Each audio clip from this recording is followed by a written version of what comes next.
이뻐야 상영이다.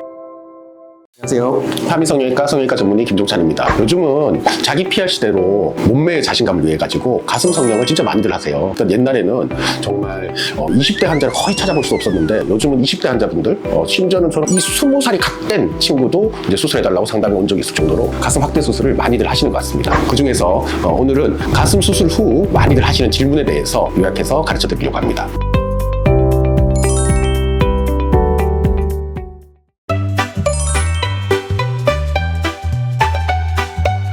옛날에는 마사지를 해야 한다는 의견이 좀 있기도 했어요. 그러는데 요즘은 이제 대세가 마사지는 필요 없다가 대세인 것 같아요. 왜냐면은 처음 해보는 수술이잖아요. 처음 해보는 수술이고 처음 해보는 마사지이기 때문에 전문적인 지식이 없이 오히려 마사지를 하다가 혹여나 가슴 밑선에 고정돼 있는 흉터를 적게 남게 하기 위해서 봉합선이 있는데 그런 게 틀어질 수도 있고 요즘은 가슴 마사지를 추천드리고 있지 않는 추세가 대부분인 것 같습니다. 저는 오히려 옛날부터 그런 생각을 했어요. 환자가 막 수술하고 나는데 정신이 없거든요. 그래갖고 정말 그 전문가가 아닌 이상은 마사지를 하다가 오히려 문제가 더 되지 않을까 이런 생각을 한 적이 많습니다.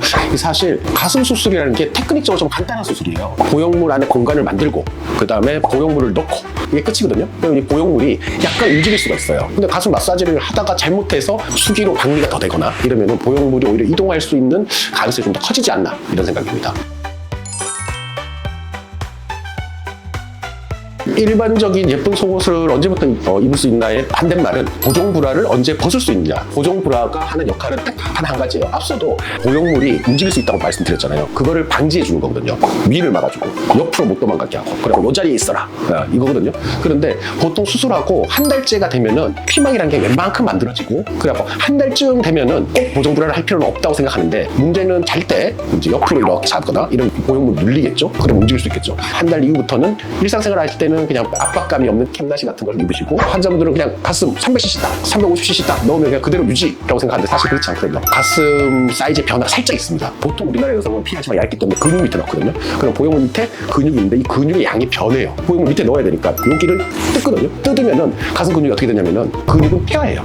그래가지고 근육 볼륨이 좀 줄게 돼요. 그러면서 변하는 것도 있고 또 하나는 연부 조직이 눌리겠죠. 그러면은 걔네들이 좀 퍼지면서 변하는 것도 있고 그래 한 6개월쯤 돼야지 자기 정확한 가슴이 나옵니다. 예쁜 속옷을 사고 싶은 욕구는 조금 6개월 이후로 미뤘다가 사실 편이 안정적일 것 같습니다. 출근이나 일상생활은 뭐 한 3일만 지나도 할 수 있어요. 뭐 아픈 게 약간 문제되는데 3일만 지나도 거의 안 아프신 분들은 충분한데 그래요. 그런데 가슴 근육을 쓰시면 안 돼요. 그러니까 팔을 최대한 안 쓰는 예를 들어 내가 가만히 가서 그냥 앉아만 있어도 되는 직업이다. 이러면은 3일째도 가능합니다. 대신 그 절대적인 안정을 취할 수 있는 직장이라면 가능하다. 뭐 인터넷에서 되게 아프다고 했는데 저는 하나도 안 아파요. 또 반대로 저는 4일째 이렇게 아픈데 수술 잘못된 거 아닌가 이런 얘기를 하거든요. 근데 통증이 왜 생기냐면은 보형물이 들어갈 때 중간중간에 피가 나는 경우가 많아요. 그 피를 지혈을 해야 되거든요. 이 지혈하는 과정에서 근육이 다쳐요. 왜냐면 근육에서 피가 나는데 이 피 나는 근육을 지혈하려면은 그러니까 지혈을 많이 하면 그만큼 많이 아프고요. 지혈을 적게 하면은 이제 적게 아파요. 그러면 지혈을 많이 하는 게 좋은 거예요? 적게 하는 게 좋은 거예요? 결론적으로 수술 이건 전혀 상관없고 혈관이 많이 발달되어 있는 분들은 지혈을 많이 해야 됐었고 혈관 발달이 별로 없는 분들은 지혈을 적게 해도 되니까 이 피가 덜 나고 그래서 통증과 수술 결과는 상관이 없는 것 같습니다. 오늘 가슴 수술하고 난 뒤에 환자들이 많이 질문하는 거에 대해서 알아봤는데요. 사실 가슴 수술이 그렇게까지 무서운 수술이 아니에요. 그래가지고 너무 걱정하지 마시고 이상 타미성형외과 성형외과 전문의 김종찬이었습니다. 감사합니다.